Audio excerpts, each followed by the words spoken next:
My man, Mr. Ken Van Liew. Where are you? Live in New York? New Jersey? Where are we I live in at? Jersey, but yeah, like right outside of New York. Right outside of New Been York. there every Okay. day.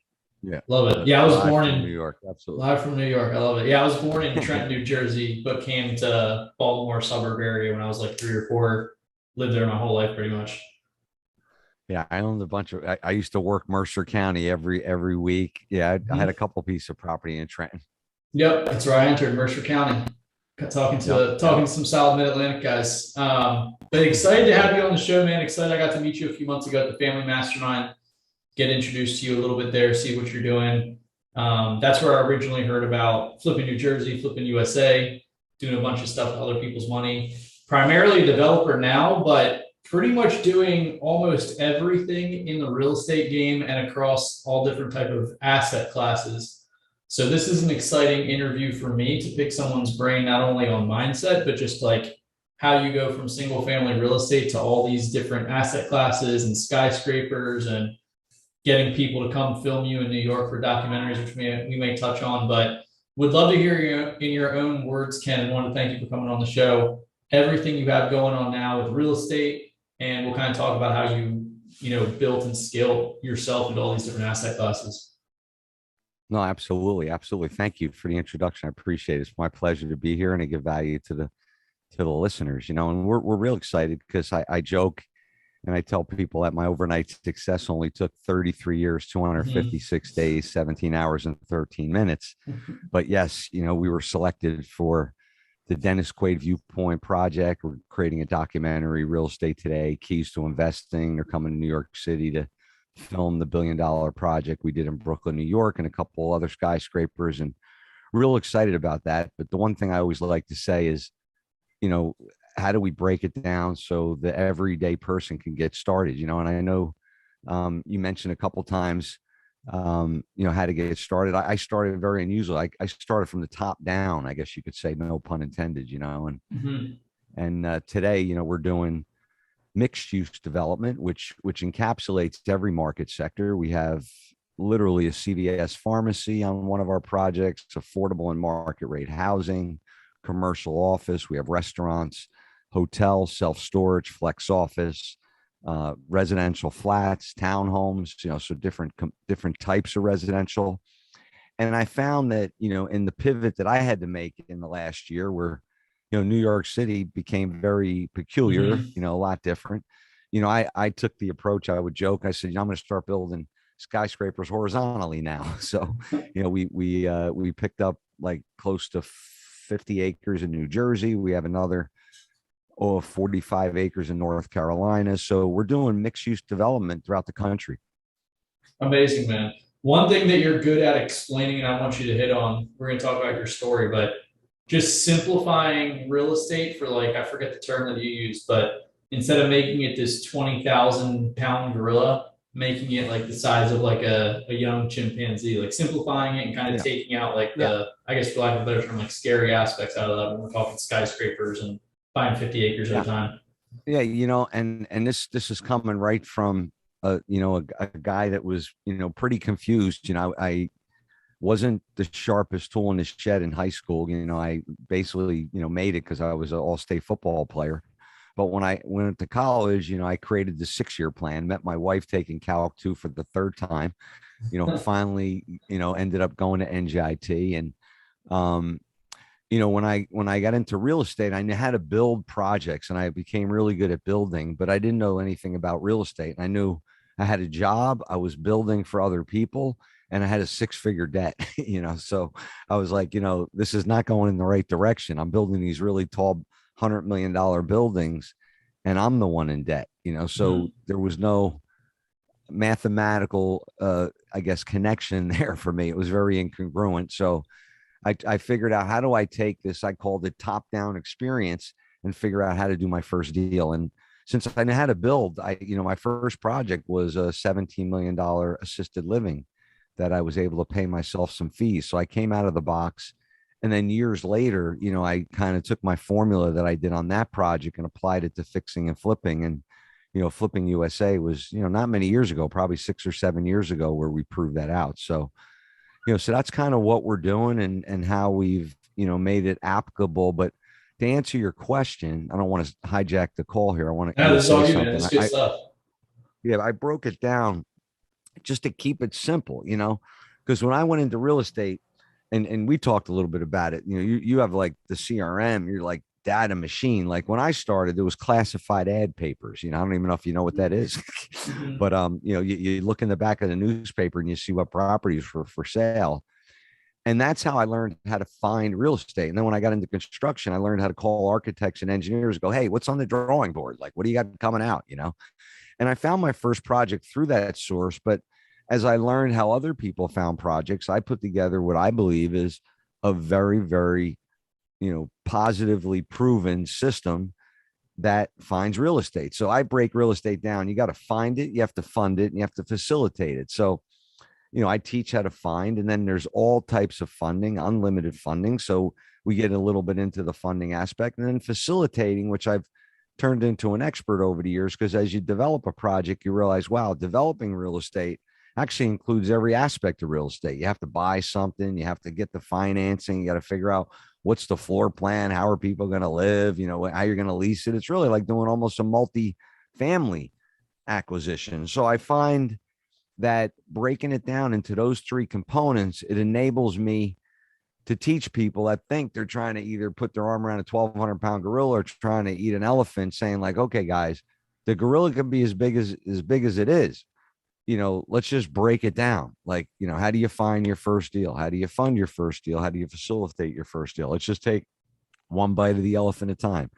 If you want to specialize in something, we've always talked about mentorship, reach out and get a mentor.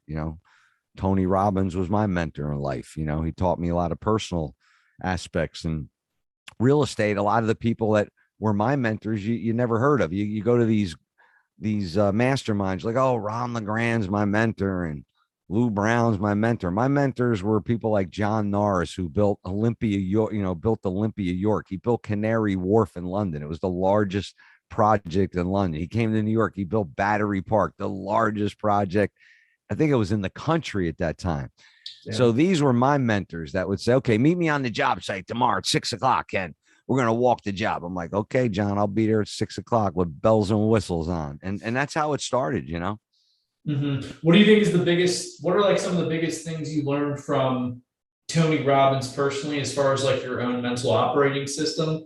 And then I want to hear a little bit about the bounce back, because I know that you were at a Tony Robbins event when you had some issues with properties of your own pop up. Yeah. I think the biggest aspect that I got out of Tony Robbins, if I were to say the one takeaway, is he has a program called The Time of Your Life. And essentially what it is in a nutshell is it's chunking things down. I don't know if you're like I can only imagine, I used to go get the legal pad so that I could put more things to do on one page, and after about 4 pages, I'd be like, oh, now where do I start? And I remember Tony going, hey, you got to learn how to do 20% of the things and get 80% of the results. And then, this time of your life thing taught you to turn your head into a bureau. I would think it was like, okay, this is like my bureau where all my clothes are, but instead of my clothes, it's going to have business in the top level and spirituality in the second drawer and health and fitness in the third drawer. And as I looked at that list of 400 things, I was able to chunk it down into 8 categories. And then looking at those 8 categories, of each 8 categories had 20 items, then I'd realize what 20% of those 20 items would give me 80% of the results in that category, whether it be in spirituality or whether it be health and fitness. When I was at that Tony Robbins event, I weighed 246 pounds. The towers collapsed. I lost my best friend, lost about $500,000, and then decided to lose an 80-pound blanket. So today I weigh 168 pounds. I'm in the best shape of my life. And, it all started when I was with Tony that day in Life Mastery in Hawaii when the World Trade Center collapsed. Wild, man. That is absolutely wild. It's crazy that so many people that are at the top of success in life have some pretty drastic downfalls or just like down moments in their life that they overcome. And it's like, the inverse is true too. Like people that win the lottery but aren't mentally wired for it. Like I forget the percentage of like 90 something percent of them end up going bankrupt within like a year or something crazy like that. So it's crazy, man. Like this is the 80/20 real estate show because we talk about that principle and like what are the biggest leverage points. And I always speak to the biggest leverage point overall in life is mastering mindset and being able to work on it consistently every day to help you. And obviously it served Oh yeah. you pretty darn well here through your real estate career, Ken. Yes. Absolutely. Yes.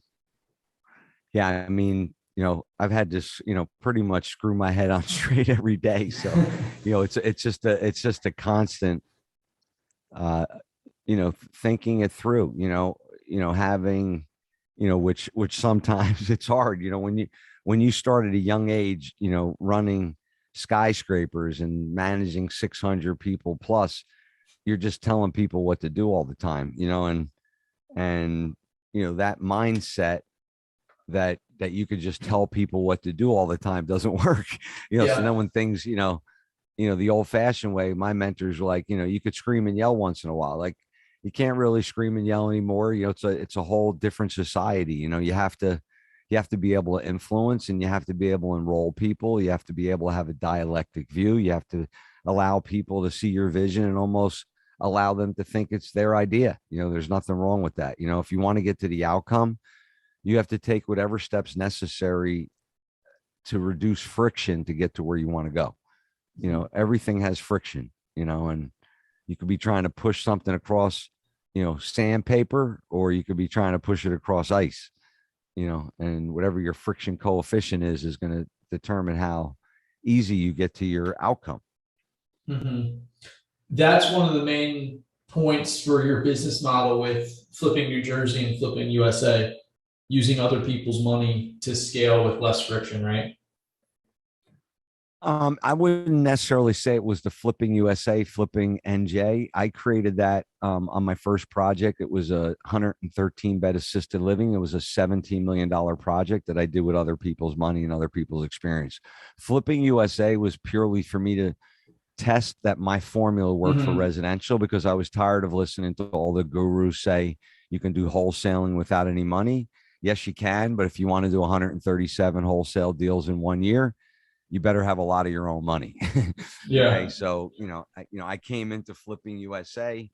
I put the system, like I was telling you, how we could find more deals, fund more deals, and facilitate more deals. Where initially flipping NJ, which was the original parent company, was just doing wholesaling. I would say, guys, you should wholesale some of the properties to yourself, capture the first level of revenue, and then do a fix and flip. Don't take them all, because you can't, be dissing all of our buyers, but create a second stream of revenue. So it was really a testing ground. And I know you mentioned earlier, I know there's some bios out there that are confusing, but I never did residential or stick building until after I pretty much, you know, made made very well in New York.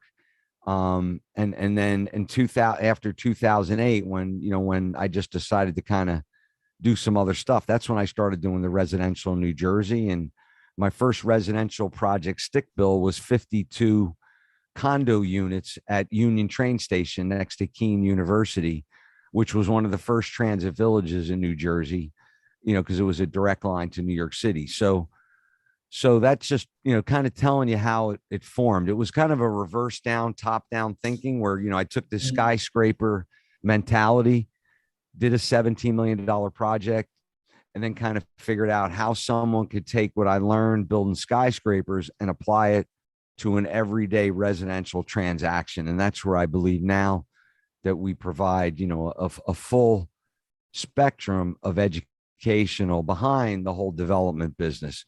And that's part of, I believe, why the Dennis Quaid Viewpoint Project contacted us, because of, the educational component behind our real estate development business. Mm-hmm. And I was laughing with Ken's small world kind of fact here. A buddy that's visiting, Fernando Angelucci's visiting Miami, and he was just filming for the same documentary in Fort Lauderdale earlier today. So it's just kind of funny how it's a small world there. But you have a very, very interesting journey, like the opposite of most people for sure. But I've always heard you speak about the importance of having systems and processes. How much of that is like trial and error, like making your own systems and processes versus finding either coaching or education like you have going on? And what's the best way to get linked to that? I'll have it in the show notes, but just for people listening to this live to check you out. Yeah. Yeah. Yeah. I think, I mean, a lot of my systems that I've derived, I guess, in real estate all came from my construction background and engineering background.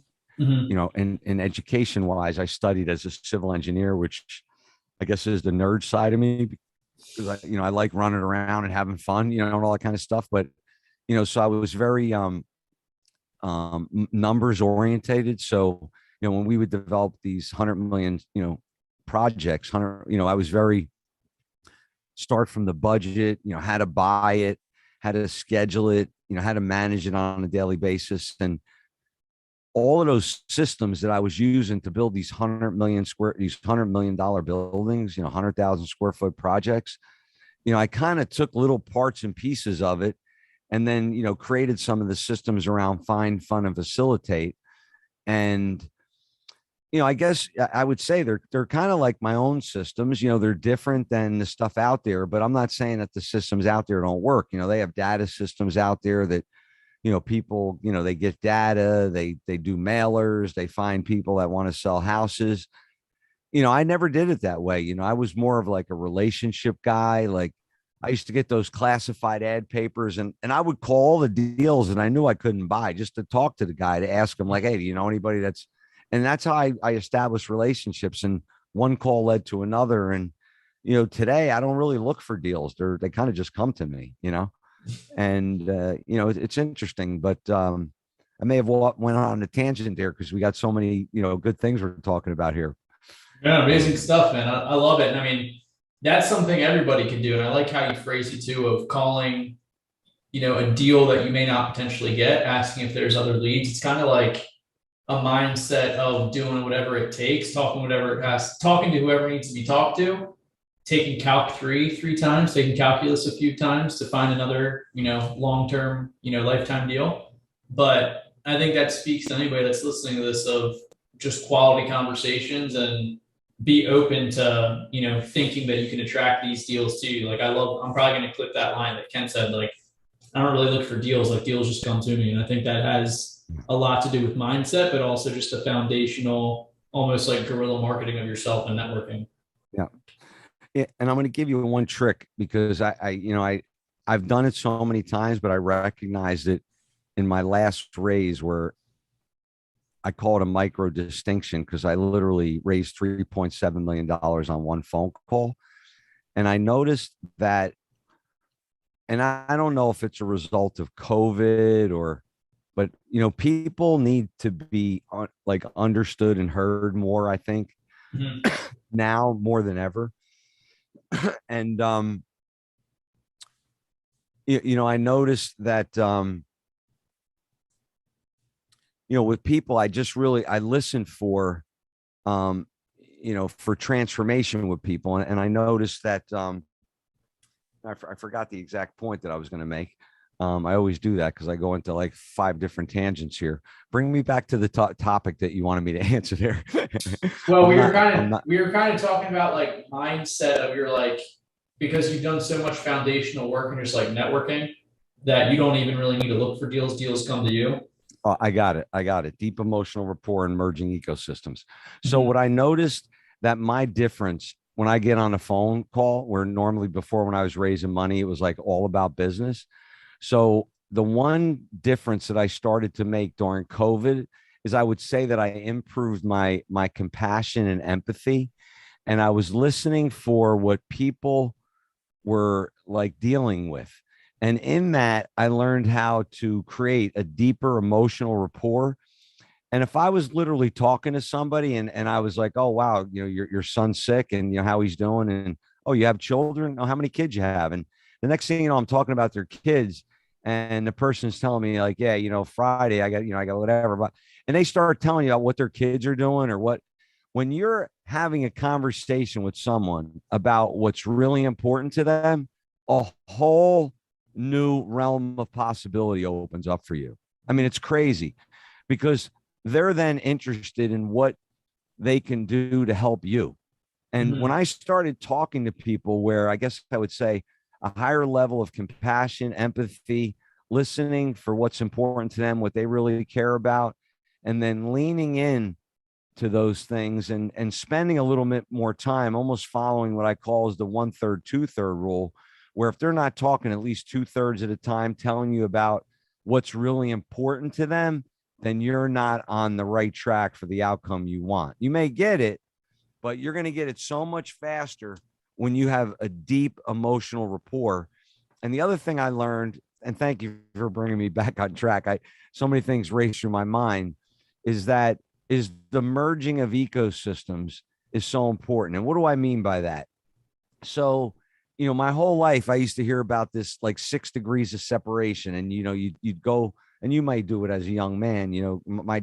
My dad never told me, but I heard one time, save everybody's phone number, build a Rolodex, and it was always this thing. I want to meet everybody, and then all of a sudden the 6 degrees of separation goes into 2 degrees of separation, and everybody, but you don't have the deep emotional rapport with only but a handful. And that's where happiness and fulfillment and tons of money come in place. When you really, vertically innovate with the important people in your life. And that's a little thing that I learned over the last couple of years, really those micro distinctions that make a huge difference. I mean, and that's just humans 101 is like we're animals based off of like emotions, thoughts, and feelings. So like it is kind of wild to hear it, but I mean that is about foundational 80/20 Yeah. as you can go. So if you already have like, your civil engineer background, plus all the sales, negotiation, marketing that you've learned, plus adding on this other element, which I think COVID is like kind of magnifying human consciousness, or like just humans being more open to talking Yep. about like emotions and understanding those. I mean, Yep. that's killer advice, guys, of and not doing it, it's ethical and genuine, but that's really just how people operate. Like if you want to be better at connecting with people, you should figure out like what they're thinking, what they're feeling, asking about them. And that's sales 101, or like, conversation 101 is you should be trying to have them talk 70%, whoever you're engaging with. Yeah, and I agree. And the funny thing is, I was never a great salesman till one day I realized, I'm actually selling all the time, so I never really developed any sales skills. And in New York, you're swimming with sharks all the time. You're not sitting around, talking a lot, especially when you're building skyscrapers. It's like a real cutthroat. It's just like, push, push, push 24/7. But sometimes even the best people in the world, you miss things in life, so whether I didn't recognize it, even though I know everybody and I have a lot of rapport with most people. I recognize that, just in my and how, like you said, the 101 applies for an advanced course where I'm raising millions of dollars. Just bring that 101 foundational sales training in, and you could raise millions of dollars.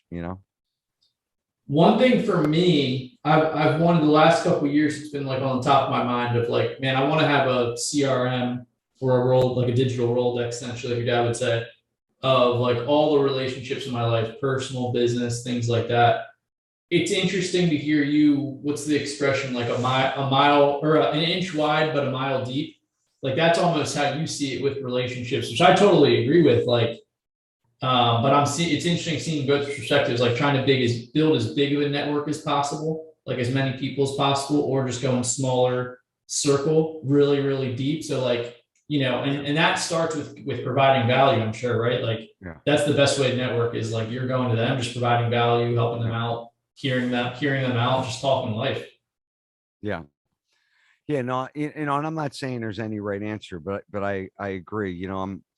I just found that, I thought that going wide, was gonna, maybe, I'm not saying it wasn't beneficial. I mean, I could say I know a lot of people, but I'm just saying my fulfillment in life, which, really comes down to, you hear Tony Robbins talk about, you got to serve all 6 human needs. Your fulfillment really comes when you're growing and you're contributing back, and when you have all the certainty and uncertainty and love and connection and significance, and that's when you're really happy. And I just noticed it that it's those, deeper relationships that when you're working with people you like hanging out with, they're into, common things. And, and I just spent a lot of time horizontally, versus where vertically. I'm not saying you're not going to eventually get horizontal, but it's really comes down to what do you want in life, Hmm. it's great to know everybody, so, Hmm. we'll just, I'm here now for a little bit different purpose. Years ago, I think it was a lot more about me, and I had to, what I call is ego subrogation, big time. You got to get, rid of the ego and realize, what you don't know. And, you start to accelerate, you learn where you should push and where you need to, eliminate, delegate, and automate, right? Because if you want to become an owner of your business, you got to be able to, step out of the operations. And that's done by building leadership and having the right mindset and getting rid of the ego and being a control fanatic. Like I'm still am, so. Yeah, nobody's perfect, and that's always a good topic to kind of hit on, like ego. I was thinking about it last night with social media, actually. Just this day and age, which I see it going more and more of social media, and everybody pretty much has the ability to like publish themselves like a news station, essentially, with Facebook and Instagram. Like you can make posts, and you're pretty much your Yeah. own, media outlet to a certain extent. And you can even, and that's even been automated and delegated where people have agencies and people working for them, just doing all the work. So Ken can focus on real estate and education, everything he's got going on, and people are going to be promoting his stuff. But that's an interesting point to hit on too, just like automating, delegating, which I guess starts step one with awareness and some type of trial and error of actually doing the business and working through and seeing what your strengths are, what you enjoy doing, what's fulfilling to you. And then once you have that awareness of everything that's going on in your business, figuring out what's the least enjoyable slash lowest leverage points, smallest leverage points that you could be doing. I mean, it's hard for me to think about it with skyscrapers. I even have a little bit of that 20,000 pound gorilla, even thinking about skyscrapers and things like that. But yeah, interesting to be talking to Ken today just about that, just because it's not a typical guest, I would say, as far as asset classes working on. I love it. I love it. But it's just another day in paradise, Yeah. whatever approach you take, it, I always tell people failure doesn't exist. Most of the time, everything filters back to the two primary fears. I'm going to fail and I'm not enough. If you feel like you're not enough, that means you're lacking some type of knowledge or mentorship or support system behind you. And if you believe that failure doesn't exist, it's a matter of changing your approach, changing your approach until it works. You'll get what you want. Love it, man. That's one of the most powerful clips of this entire interview. I love it. For your perspective, I'd love to hear, to kind of put a bow on this thing, start wrapping this thing up. Your perspective on where the real estate market is now and where it's heading for those that are listening, doing a lot of single Yeah. family stuff Yeah. right now. And I'm hearing New York is opening up a little bit as far as COVID stuff. Is that something, some true information I'm getting? I was at a Nets Lakers game a couple months ago up there, just having to show vaccine cards, and stuff seemed to be opening up a little bit, but definitely not like New York back in the day. Yeah, it's actually, I was just there this past weekend, or actually 2 weeks ago to see my daughter lives in upper New York. But yeah, I was shocked. I didn't need my card. We didn't have to wear a mask, and it is opening back up, so New York will come back. I think New York is different than any market. It was funny. I was asked today, who's moving back into the high rises. I said nobody. Most of the people that have those high rise apartments, have another place somewhere else. Mhm. And most of In them split the Miami. city, and haven't come back yet. So, and the commercial, no one knows exactly what's going to happen because companies are still kind of figuring out, Mhm. what's the best platform for the employees. And that will continue to tell as I think this COVID blanket comes upon off of us. But from the perspective of national real estate, in my opinion, and it's interesting living around, the biggest city in the country, that the real estate markets in the metropolitan areas have never, jumped at this acceleration.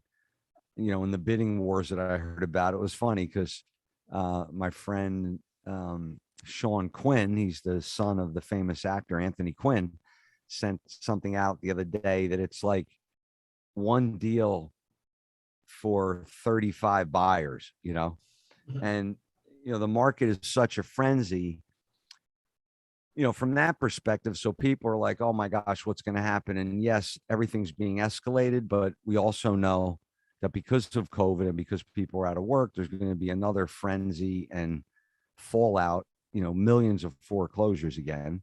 So once that occurs, I mean, my opinion, with inflation and interest rates going up, we're going to have an adjustment.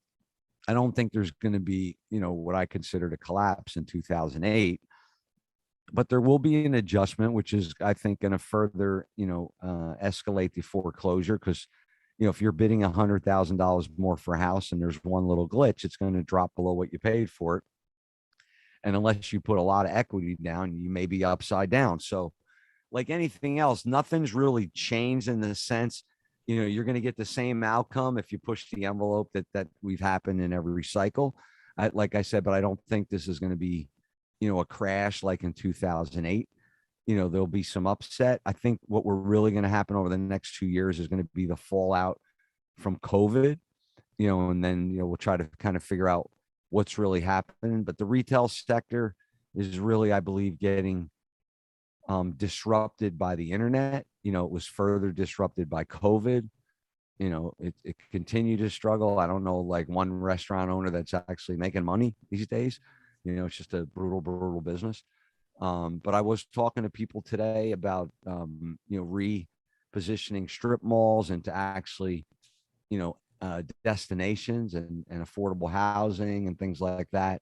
So there's going to be a lot of creativity out there. I think like anything else, I've been through a few of them. We'll have another cycle. I don't think that this is going to be one of the worst, but that's my take on it. I think that there's such, it's public information. I mean, there's 4 million residential shortage right now in the market. So there's such a great demand. And I think that's one of the big reasons that's going to keep it from, adjusting more than what a lot of people may be afraid of right now. Love that take. Love that take. Absolutely, man. Well, this has been a fun interview, Ken. I definitely want to hear where people can reach out to you, follow you, and I'll have it in the show notes. Anything you want to end on? This has been an awesome conversation for sure. Very enjoyable. Yeah. I always give everybody my 11millionairesecrets.com. It's essentially the 11 things I figured out after, earning $1 million on my first deal. And that's 11millionairesecrets.com. KenVanLiew.com is my website. If someone ever wants to talk to me, you go there and click on Discover Now. You could actually set a 45-minute free complimentary planning session with me where we just shoot the breeze and figure out how I leave you with tremendous value. And then if you want my book, KenVanLiew.com/free book, or just go to my website and pay for shipping, or it's available in Audible, or, however you want it, but you could just Google me. I'm all over the place. And I think people are finally starting to get to know who I am. And that's a good thing, because if they don't know who I am, I can't give them any value. Yeah, 100%. Spoken like Grant Cardone is a similar quote. And that's awesome, man. Happy to be a vessel for you in some amount. Getting you on the Investor Fuse podcast, it was fun. No, likewise. Thank you so much. Awesome, man. My pleasure.